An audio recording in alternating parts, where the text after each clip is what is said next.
Mauna sa tanan, palakpakan nato ang atong buotan, matinabangon, Senador, Honorable Senator Bongo. Ngayon po, nagkaroon tayo ng Super Health Center dito mismo sa Kataingan. At marami pa pong health center ang naitayo sa ating probinsya. Ang Super Health Center na ginatukod karon Mayor, pwede diha ang dental, laboratory, x-ray.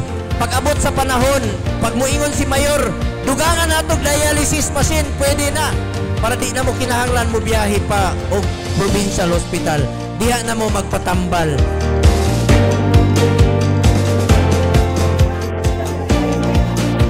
Malaking tulong po sa mga tinatawag natin na mga poor people dito sa province or sa munisipyo ng Katayngan.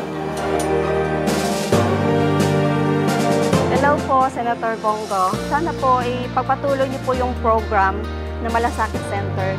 Kasi malaking tulong po talaga para sa kanila, lalong-lalo na yung mga hindi po nila kayang magbayad, may mga malaking problem financially po.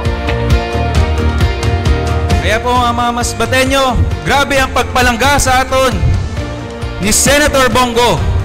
Palangga ba natin si Senator Bongo? Maraming salamat! We love you, Senator Bongo. Salamat kayo Salamat kayo. Mga kababayan ko, tandaan po ninyo, mahal na mahal ko kayong lahat. Maraming salamat po.